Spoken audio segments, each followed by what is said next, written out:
오늘 거룩한 주일 참 잘 오셨습니다. 오늘 본문 말씀을 중심으로 무엇을 위한 자유인가? 무엇을 위한 자유인가라는 제목으로 함께 하나님 말씀을 나누도록 하겠습니다. 우리가 신앙생활의 문을 처음 두드릴 때 많은 분들이 갖고 있는 염려 중에 하나가 이러다 교회에 너무 빠지면 어떻게 하지? 하는 질문입니다. 신앙생활을 하는 것은 좋지만 너무 그러다 광신자가 되면은 안 된다라는 이 두려움이 있기 때문입니다. 그래서 배우자 중에 한 분이 신앙생활을 시작한다고 하면 흔히 쿨하게 오케이 허락을 합니다만 단서 조건을 답니다. 그러나 너무 빠지지는 마 이렇게 얘기를 하죠. 그것은 그동안 우리가 아무 구애 없이 방해 없이 자유롭게 살았는데 신앙생활 때문에 우리의 일상생활이 얽매이는 것이 싫다는 이유 때문입니다. 오늘날 현대인들은 무엇인가에 얽매이는 것을 참 싫어합니다. 오늘날 1990년대 이후에 태어난 세대를 가리켜서 Z세대다 이렇게 얘기를 합니다. 이 Z세대라는 말은 어디서 왔느냐? 우리 전에 X세대라는 말이 한동안 유행했었죠. 그 다음에 Y세대가 또 유행을 했었습니다. 그 뒤를 잇는 세대가 바로 이 Z세대입니다. 우리나라에서는 이 Z세대에 해당하는 인구를 성인 336만 명을 포함한 총 646만 명으로 추산을 하는데 이 세대의 특징이라고 하면 유행에 극도로 민감하고 또 문서보다는 영상을 좋아하고 또 동영상으로 지식을 습득하는 세대입니다. 그리고 모든 것을 촬영하는 세대입니다. 그런데 이 세대가 갖고 있는 아주 중요한 특징 중에 하나가 뭐가 있냐면 충성도가 극히 낮다는 것입니다. 그래서 충성 고객이 되지도 않고 또 어떤 회사의 제품을 한번 구입해도 재구매율이 상당히 낮습니다. 그래서 기업들이 아주 당황을 하고 있죠. 자, 이런 시대적 흐름 속에 우리가 신앙생활을 하면서 한 교회에 계속 다니며 얽매인다라고 생각하면 한편으로 볼 때 참 귀찮고 힘든 일이 되기 쉽다는 것입니다. 태어날 때부터 디지털 세대로 또 자기가 원하는 것을 무엇이든지 온라인을 통해서 충족시켰던 경험이 있었던 이 세대가 무엇인가에 정기적으로 얽매인다 그리고 의무감을 갖는다라고 하면 참 힘들어 한다는 것입니다. 그래서 무엇인가 나의 자유를 조금이라도 구속하려고 하는 것 같으면 금방 튕겨져 나가게 됩니다. 오늘 현대인에게 자유란 무엇일까요? 내가 하고 싶은 것을 아무런 구속 없이 내 마음대로 하는 것, 이걸 흔히 자유라고 생각을 합니다만 사실 내가 자유롭게 선택하고 결정한다라는 생각 너무 사실은 좋아하지요. 그러나 항상 우리의 선택에는 나도 알게 모르게 선택에 따르는 제약이 찾아올 때가 있습니다. 많은 경우 대부분이 내가 선택한 것과 함께 그 선택에 따르는 한계가 찾아온다는 것입니다. 하지만 우리는 이 한계라는 생각을 하지 못하고 내가 선택하는 자유에만 관심을 갖습니다. 우리가 초등학교 때 배웠던 노래 중에 동요 이 몸이 새라면 이런 노래 여러분 아마 기억나실 겁니다. 이 몸이 새라면 이 몸이 새라면 어떻게 할까요? 날아가겠다. 그렇죠. 요즘에는 이 몸이 아이언맨 슈트만 있다면 이렇게 이제 바꿉니다만 어쨌든 이 몸이 새라면 날아간다. 자유롭게 하늘을 날아간다. 얼마나 좋겠습니까? 근데 문제는 뭐냐? 하늘을 자유롭게 나는 것 같지만 그 하늘로 일단 솟구치면 하늘의 법칙에 제한을 받는다는 겁니다. 여전히 하늘에는 중력이 있고 공기의 저항과 부력이 있고 기압의 차이가 있고 그래서 하늘로 솟구쳐 오르면 그 다음부터는 하늘의 공기와 또 바람과 기압과 이런 것들의 한계 안에서 날 수 있다는 것입니다. 그래서 자유롭게 날 것 같지만 그 위에 있는 한계 안에 자유롭다는 것입니다. 또한 새는 그렇게 해서 하늘로 날려면 다리가 가벼워야 되고 가늘어야 됩니다. 여러분 새 다리를 보면 참 얇죠. 왜 그렇습니까? 공중에서 하늘을 날 때 가능한 방해가 되지 않도록 하기 위한 겁니다. 그래서 이 새는 하늘을 날다가 이 땅에 이제 내리면 작은 다리로 활동하고 움직이는 것에 제한이 있습니다. 사자처럼 달릴 수가 없는 것입니다. 몸의 건강을 생각하는 분들은 먹는 음식을 조절하고 가려 먹습니다. 가능한 몸에 좋은 것을 먹고요. 또 가능한 식사량이 너무 과하지 않는 범위에서 먹으려고 합니다. 그래서 이런 분들은, 건강을 신경 쓰는 분들은 뷔페에 가면 상당히 망설입니다. 입에서는 막 땡기는데 속에서는 그러면 큰일 난다 그러고, 또 먹고 싶은 건 왜 이렇게 다 있습니까? 한식, 중식, 양식, 일식 뭐 다 있습니다. 다 먹고 싶고 다 드리고 싶은데 그렇게 하고 나면 어떻게 되죠? 큰 후회가 남습니다. 적게 먹을 걸. 그러면서 어떤 분들은 다음부터 뷔페 다시는 안 와, 그렇게 얘기를 하시죠. 근데 또 뷔페 가자 그러면 되게 좋아하십니다. 그러니까 이게 가면은 어렵고 또 가기면 안 될 것 같은데 일단 가면 다 먹어야 될 것 같고, 그러니까 이런 거 이제 뭐라 그러냐면 결정장애라고 그럽니다. 뭘 결정해야 되는데 결정이 안 되는 거예요.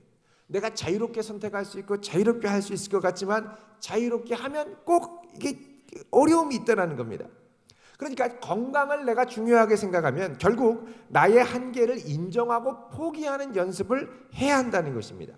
이것은 먹는 것뿐만이 아닙니다. 우리의 관계에 있어서도 마찬가지입니다. 우리가 사랑하며 살아야죠. 내가 한 사람, 한 여인, 한 남자를 사랑해서 선택한다면 나머지는 다 포기해야 됩니다. 근데 어떤 분은 안 돼. 나는 비록 이 사람과 결혼하지만 그 좋은 주변의 다른 사람들을 절대 포기할 수 없어. 이 사람하고 결혼하고 연애는 다른 사람하고 계속할래. 이러면 큰일 납니다. 결국 결혼으로 내가 누군가를 선택한다는 건 뭐냐? 나머지를 포기한다는 결단을 수반한다는 것입니다. 그래서 우리의 자유는 항상 모든 걸 다 할 수 있지만 내가 자유로운 선택을 함과 동시에 다른 하나는 포기해야 한다는 것이죠. 그리고 내가 선택하는 순간 내가 포기한 이 한계를 인정하고 받아들이고 지켜야 할 의무가 생겨난다는 겁니다. 그래서 우리가 한계를 받아들일 때 나의 선택으로 인한 진정한 자유를 경험할 수 있습니다. 자, 이런 면에서 우리는 에덴 동산에서 선악과의 사건을 좀 이해할 필요가 있습니다. 우리가 신앙생활을 할 때 처음 갖는 의문 중에 하나가, 아니 하나님께서 도대체 선악과를 왜 만드시는 거지? 왜 만드셨지? 라고 생각을 합니다. 사람이 죄를 지을 걸 미리 아셨다면 차라리 만들지 마시지 왜 만들으셨냐라는 것이죠. 그러나 하나님이 사람을 만드시고 선악과를 두셨다라는 건 뭐냐? 사람이 하나님과의 관계에서 무엇이든지 사람이 마음먹은 대로 자유롭게 할 수 있는 자유로운 존재가 아니라 하나님의 뜻과 명령을 지켜야 할 그 의무의 한계 안에 있는 존재라는 것을 기억해야 한다는 것입니다. 내가 하나님을 주님으로 모시고 하나님을 선택했으면 그 다음부터 나는 하나님의 뜻에 따라 살아가야 합니다. 내가 초등학교에 들어가면 초등학교의 룰과 규칙을 따라야 하는 것처럼 초등학교 갔는데 어린이집에서 지내는 것처럼 살면 안 되죠. 내가 하나님과의 관계를 갖기 시작하면 그 다음부터는 하나님의 뜻에 따라 살아야 할 한계와 의무가 동시에 생긴다는 것입니다. 만약에 하나님을 내가 선택하고도 그분의 뜻과 상관없이 내 마음대로 나는 자유롭게 살겠다, 이거는 피조물임을 인정하지 않는 것과 마찬가지입니다. 초등학교 가서 내가 유치원에서 하는 것처럼 행동한다, 그럼 내가 초등학교 학생이라는 걸 인정하지 않는 것과 마찬가지죠. 결국 선악과라는 건 뭐냐? 우리가 자유 가운데 자유를 선택하는 동시에 한계 안에 갇혀 살아야 하는 피조물의 한계가 있는 존재라는 것을 인정하는 행위라는 것입니다. 하나님을 사랑하고 순종하는 피조물로서의 관계를 시작해놓고 나는 하나님이 그렇게 말씀하셔도 선악과를 먹고 하나님처럼 내 눈이 밝아지고 선악을 판단하는 능력이 생기면 하나님과 상관없이 나의 판단과 안목으로 내 맘대로 살겠다, 여러분 이거는 인간이 한계 없는 자유를 요구하는 것과 마찬가지입니다. 결혼을 하면 신랑은 한 여자에게 매이게 되고 신부는 한 남자에게 얽매이게 됩니다. 결혼하고도 내 마음대로 살겠다, 안 되죠. 그 다음부터는 아내를 기쁘게, 신랑을 기쁘게 하기 위해 살아야 합니다. 배우자도 사랑하고 다른 사람도 사랑하고 예전에 사귀었던 사람도 사랑하고 내가 즐기던 술도 사랑하고 세상의 쾌락의 문화도 사랑하고 다 사랑하면요, 그 집은 절대 평안하지 못합니다. 삐그덕거리고 어려움이 있고, 한 사람은 자유롭다고 호기롭게 외쳐도 다른 한 사람은 속이 썩어 들어갑니다. 예전에 우리나라의 유명한, 대한민국 모든 여성들의 마음을 훔쳤던 한 유명한 남자 배우가 있었습니다. 이분이 사랑은 자유롭게 하는 거다. 그런데 부인은 속이 썩어 들어간다고 그랬습니다. 자유가 다른 사람과 상관없는 자유가 아니라, 자유는 항상 한계가 있고 다른 사람과 밀접한 관계가 있는 자유라는 거죠. 철학자인 아툴 가완디라고 하는 분이 어떻게 죽을 것인가 라는 책을 썼습니다. 이 책에서 그분이 분명하게 말합니다. 우리 문화가 말하는 구속과 제약 없이 완전히 독립적으로 살아가는 자유로운 자유, 이거는 환상이라는 겁니다. 왜? 사람이라는 존재가 독립적인 존재가 아니기 때문입니다. 젊을 때 나는 독립적이고 나만의 자유를 추구할 수 있을 것 같지요. 그러나 여러분 생각해 보십시오. 우리는 태어나자마자 부모님의 헌신적인 사랑에 빚을 졌습니다. 먹이시고 입히시고 보호하고 또 예방접종 다 해주고 그렇게 애지중지 키웠기 때문에 내가 건강한 성인으로 자랄 수 있었습니다. 이건 우리가 늙어서도 마찬가지입니다. 누군가가 힘없고 연약한 우리 몸을 돌봐주어야만 우리는 늙어서도 우리의 생명을 유지할 수 있습니다. 여러분, 나이가 90, 100, 110까지 가는데 아무도 나를 돌봐주지 않는다? 살 수가 없지요. 그래서 이 가완디 박사가 말한 것처럼 우리의 삶은 본질적으로 다른 사람에게 의존하고 내 힘, 내 통제 밖에 있는 여러 요인과 환경에 지배당할 수밖에 없습니다. 이처럼 우리는 시간이 지날수록 나 혼자 살 수 있는 존재가 아니라는 것을 깨닫게 됩니다. 내가 자유를 갈구하고 나 혼자만의 자유로움을 만끽하며 살고 싶다라고 하지만 결코 그렇지 않다는 것입니다. 나 자신은 가정과 공동체의 헌신과 사랑의 산물입니다. 그렇다면 나의 자유는 나만을 위해 사용하는 것이 아니라 마땅히 가정과 공동체를 위해 사용해야 할 의무와 한계가 주어집니다. 여러분, 요즘 우리나라 자살하는 사람들이 많습니다. 이 험한 세상 나 혼자 그냥 끝내버리면 그만이야 라고 쉽게 목숨을 끊는다고 하면 여러분, 그 주변에 그와 연관된 그를 사랑하는 많은 가족과 친구들이 트라우마에 걸립니다. 많은 충격 가운데 살아갑니다. 그러니까 나 혼자 끝내면 그만이지라고 혼자 끝내도 그게 결코 아니라는 거예요. 주변에 많은 사람들에게 엄청난 충격과 아픔을 준다는 겁니다. 내 자유인데 어때? 그 자유가 혼자 그렇게 쓸 자유가 아니라니까요. 내 자유는 항상 한계 있는 자유고 나와 연관된 가족과 공동체와 연관된 한계가 있는 자유라는 겁니다. 우리의 자아는 죄성으로 오염되어 있기 때문에 늘 나 자신만을 위하고 나의 욕망만을 충족시키기만을 탐하면서 달려갑니다. 우리가 어떤 제한도 없이 모든 걸 할 수 있다라고 하면 결국 우리는 우리 스스로를 한계 없는 데까지 몰아가다가 모든 자유를 빼앗기고 망가지는 생으로 전락시키고 맙니다. 오늘 본문 말씀은 이런 우리들이 누려야 할 자유에 대해서 명확하게 말씀을 하고 있습니다. 자, 오늘 말씀 13절 같이 읽어보겠습니다. 시작. 형제들아, 너희가 자유를 위하여 부르심을 입었으나 그러나 그 자유로 육체의 기회를 삼지 말고 오직 사랑으로 서로 종노릇하라. 자, 여러분, 여기 뭐라고 되어 있습니까? 우리가 자유를 위하여 부르심을 받았다고 그러죠. 자유를 위하여 부르심을 받았습니다. 그런데 이 부르심은 육체의 기회, 곧 우리의 죄악된 본성을 따라 살아가라고 주신 기회가 아니라는 겁니다. 오늘 말씀에 따르면 이 자유는 나 자신을 위해 방탕하게 마음껏 쓸 자유가 아니라 오직 사랑으로 종노릇하기 위한 자유다라고 말씀을 합니다. 자, 여기서 우리는 아주 중요한 사실을 깨닫게 됩니다. 그것은 자유라는 건 내 마음대로 할 자유가 아니라 어떤 더 숭고한 목적을 향하여 나아가야 할 자유, 보다 숭고한 그 목적에 봉사해야 할 자유라는 것입니다. 어떤 속박과 어려움으로부터 단순히 벗어나는 것은 소극적인 자유입니다. 부정적 의미에서의 자유입니다. 벗어나기 위한 자유이죠. 그런데 자유가 여기서 그치면 그 자유는 우리를 한계 없는 자유와 방탕으로 내몰게 됩니다. 우리 고3 자녀들 있을 때 보면 부모님이 이야기합니다. 얘야, 어떻게든 고3만 넘겨라. 대학 가면 너 하고 싶은 거 실컷 해라. 그리고 대학 가면 진짜 모든 자유가 주어지죠. 한계 없는 자유. 어떻게 해야 될지 막 당황할 정도로 많은 자유가 주어집니다. 그때 부모님의 말씀이 생각나서 나 하고 싶은 대로 실컷 한 학기를 보내면 학기 말 지나고 나서 학교에서 통지서가 옵니다. 다음 학기 한 번 더 재수강하세요. F. 돈 다시 내야 됩니다. 한계 없는 자유 없는 겁니다. 자유는 항상 한계가 있다는 거예요.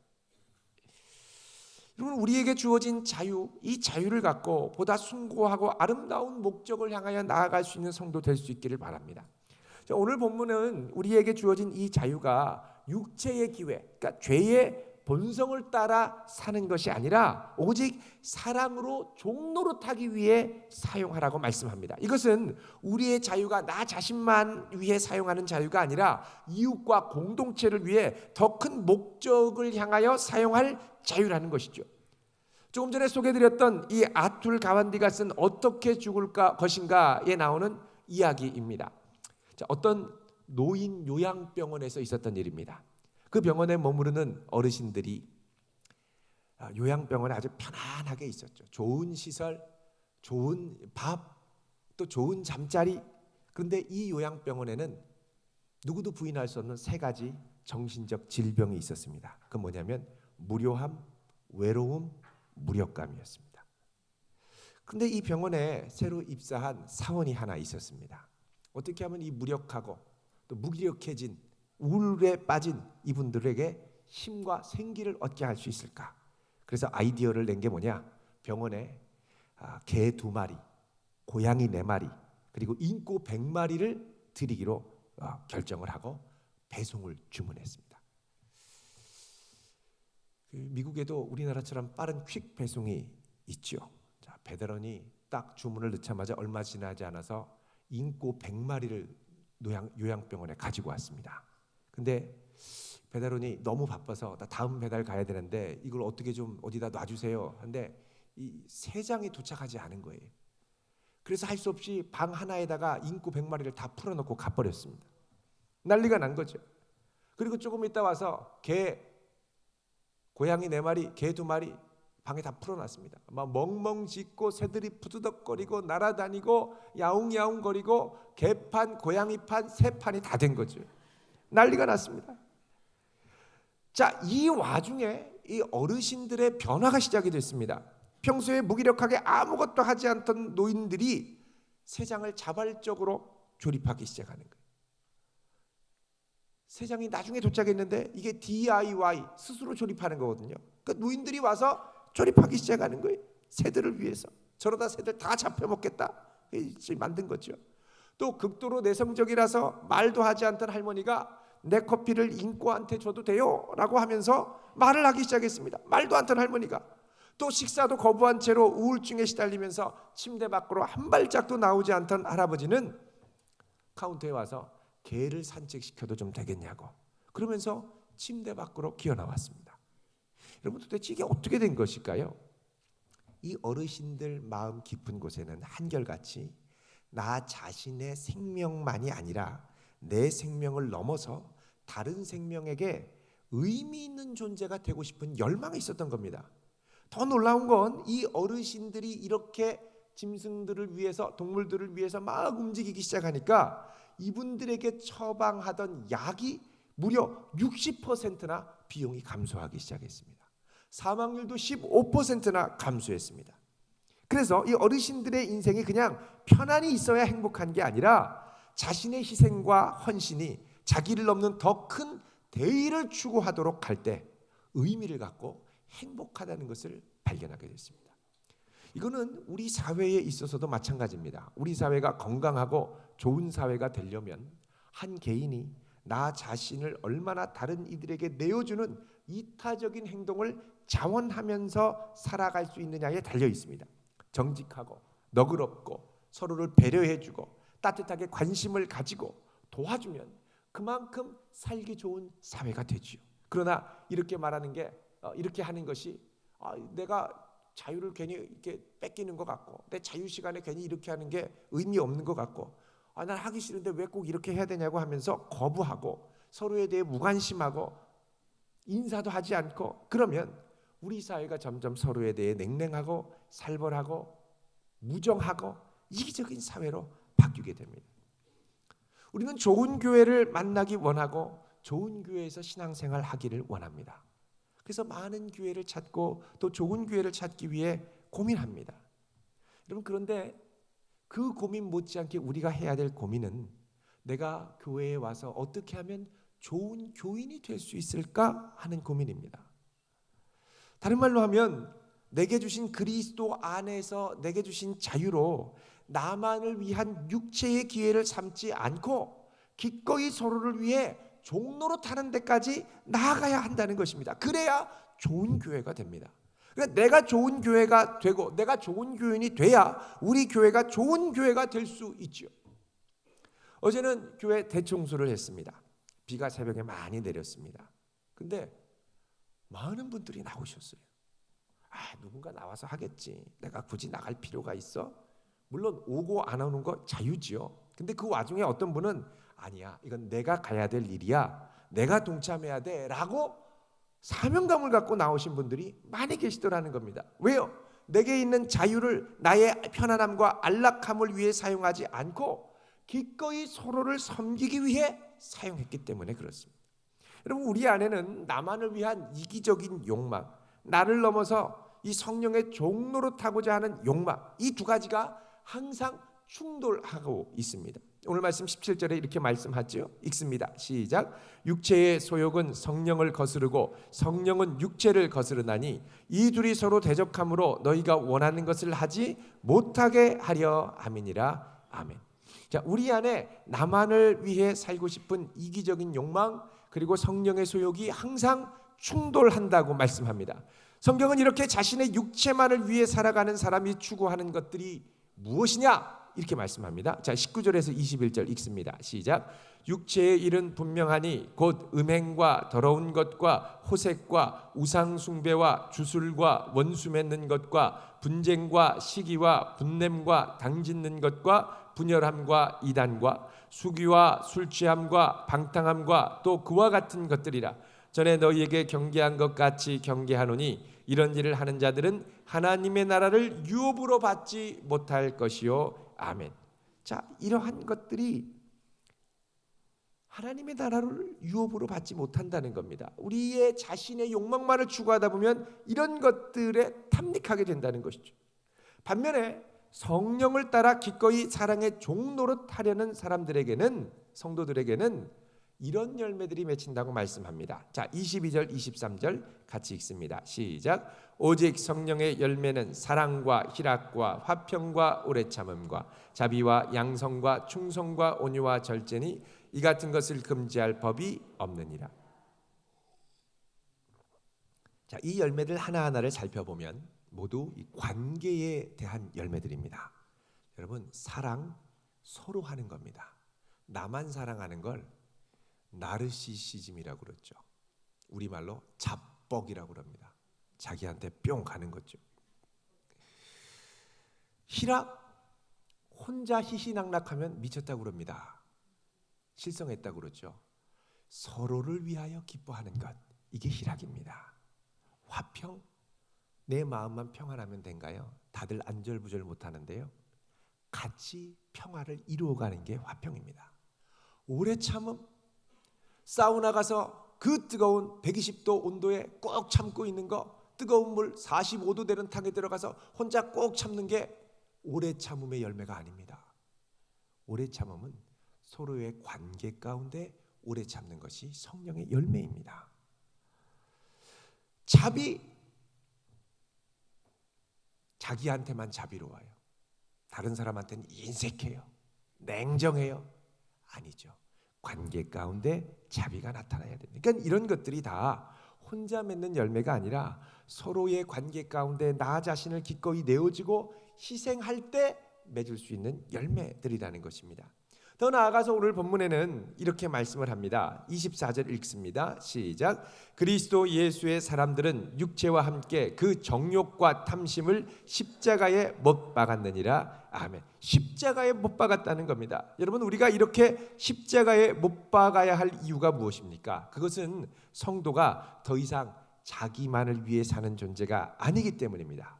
우리는 모두 부르심을 받은 사람들입니다. 오늘 말씀 13절에도 보면 너희가 자유를 위하여 부르심을 받았다라고 그러죠. 여러분, 부르심을 받았다라는 건 부르는 분을 위해 살아야 한다는 겁니다. 부르는 분을 위해 내 자유를 사용해야 한다는 겁니다. 누가 불렀습니까? 하나님이 부르셨죠. 여러분, 우리는 다 부름을 위하여 사는 존재고 부름을 위하여 종 노릇하는 존재들입니다. 여러분, 우리가 회사에 다니죠. 그렇게 힘들고 스트레스를 받지만 묵묵하게 일하는 이유가 무엇입니까? 직장에서 나를 불렀기 때문에 그렇습니다. 그 부름을 위해서 열심히 하는 거죠. 그 부름이 있으면 항상 우리의 일상생활에 제약이 있습니다. 밤새서라도 해가야 됩니다. 여러분, 놀라운 건 하나님께서 먼저 이런 종된 부름의 관계를 먼저 보여주셨다는 겁니다. 원래 하나님의 아들 성자 예수님은 하나님과 동등된 분이셨지만 하나님과 동등됨을 취하지 않으시고 이 땅에 우리를 구원하고 우리를 가장 잘 되게 하시려고 하늘의 영광을 버리시고 종의 형체를 갖고 사람이 되어서 오셨습니다. 예수님은 이 땅에 있는 동안 자신의 만족과 유익을 위해 살지 않으시고 우리의 유익과 구원을 위해 자기를 기꺼이 다 내어주시고 희생하셨습니다. 예수 그리스도의 자유를 우리를 사랑하기 위해 기꺼이 내어주신 겁니다. 주님이 그렇게 하지 않으셔도 됐지만 우리를 구원하기 위해 자신의 자유를 다 포기하시고 아낌없이 자신을 내어주셨습니다. 자, 이렇게 무거운 십자가, 무거운 짐 우리를 위해 대신 지신 예수님께서 우리들을 초대하십니다. 뭐라고 초대하십니까? 우리 마태복음 11장 28절에서 30절을 보겠습니다.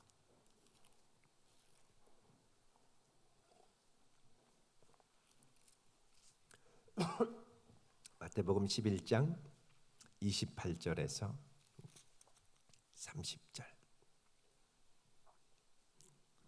우리 같이 읽겠습니다. 시작. 수고하고 무거운 짐진 자들아 다 내게로 오라. 내가 너희를 쉬게 하리라. 나는 마음이 온유하고 겸손하니 나의 멍에를 메고 내게 배우라. 그리하면 너희 마음이 쉼을 얻으리니 이는 내 멍에는 쉽고 내 짐은 가벼움이라 하시니라. 아멘. 자, 예수님께서 우리에게 모두 수고하고 무거운 짐진 자들이라고 말씀하십니다. 여러분, 우리는 자유를 갈구하며 살지만 이런저런 무거운 짐들을 안고 사는 사람들입니다. 가족의 짐, 직장의 짐, 학업의 짐, 사업의 짐, 관계의 짐.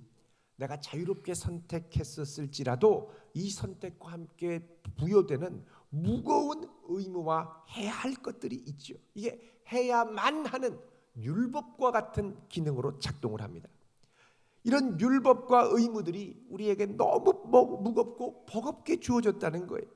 그래서 우리가 사실은 자유를 갈구하며 다 벗어버리고 어디론가 훌쩍 떠나고 싶죠. 도망가고 싶습니다. 근데 주님께서는 이렇게 무거운 짐진 우리에게 뭐라 그러냐? 자신에게 오라고 초대합니다. 그 가면은 이 무거운 짐을 다 벗겨주시면 좋은데 뭐라 그러냐면 예수님의 멍에를 또 매라는 거예요. 그리고 배우라고 초대합니다.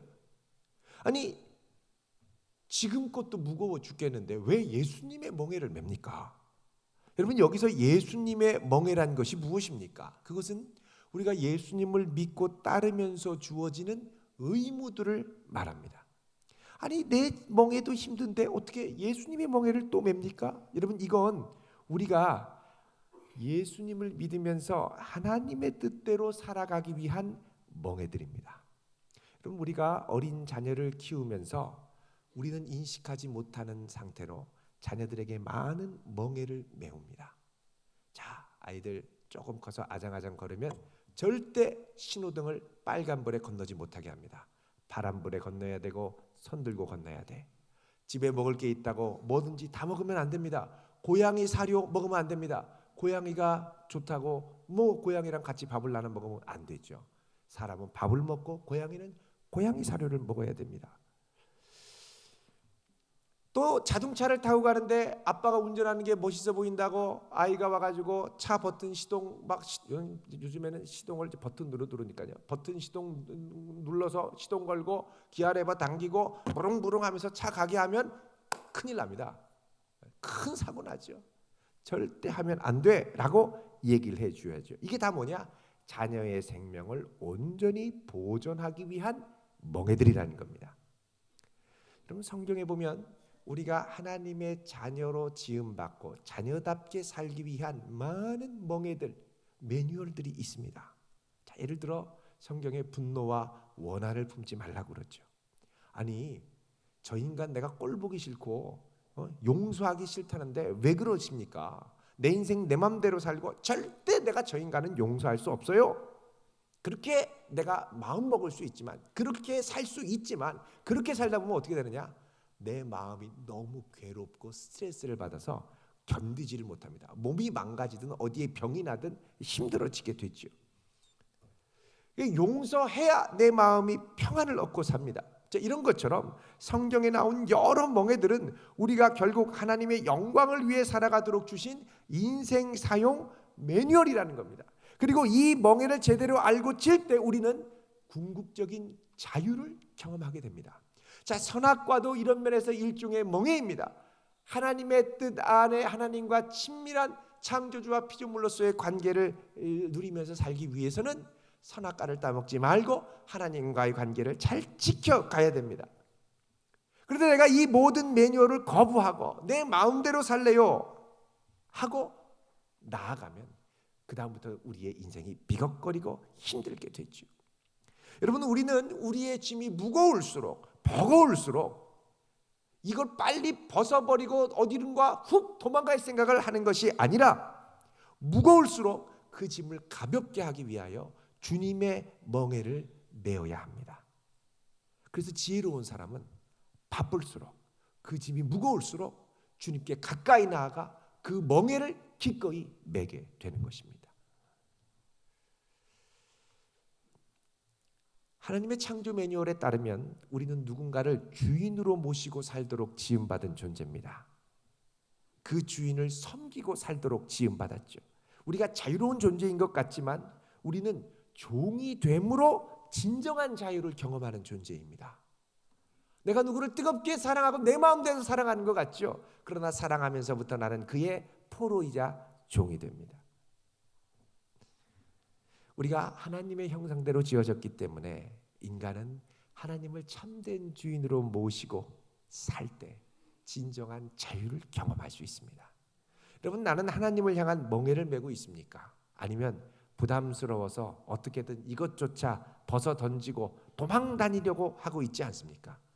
그렇게 도망 다니면 마음이 편할 것 같지요. 그러나 시간이 갈수록 마음이 불편합니다. 왜? 우리의 존재 자체가 그렇게 지음받지 않았기 때문에. 그 다음부터는 온갖 염려와 근심이 꽉 나를 채우고요.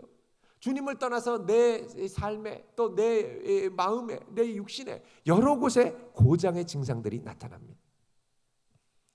이제 주님께서는 그분의 멍에를 지라고 우리를 초대하십니다. 여러분, 부담될 것 같지만 오히려 우리가 이 멍에를 기꺼이 맬 때 그것으로 인해서 우리는 더욱 안전하고 참된 자유를 경험하게 될 것입니다. 주님이 주신 자유로 나를 신앙에 기꺼이 묶어 맬 수 있기를 바랍니다. 나를 교회에 기꺼이 묶어 맬 수 있기를 바랍니다. 내게 주신 자유로 육체의 기회를 삼지 말고 사랑의 종로로 타는 복된 성도 되시기를 주의 이름으로 축원드립니다. 기도하겠습니다. 거룩하신 하나님, 우리를 사랑하시되 참 많이 사랑하여 주셔서 우리를 위하여 모든 멍에를 대신 지시고 이제 우리를 수고하고 무거운 짐진 자들아 다 내게로 오라 초대하시니 감사합니다. 모든 것을 벗어버리고 도망가는 것이 아니라 이제 주님이 주시는 멍에를 나도 기꺼이 지고 주 앞에 나아갈 수 있는 은혜와 결단과 용기를 허락하여 주옵소서. 예수님의 이름으로 기도합니다. 아멘.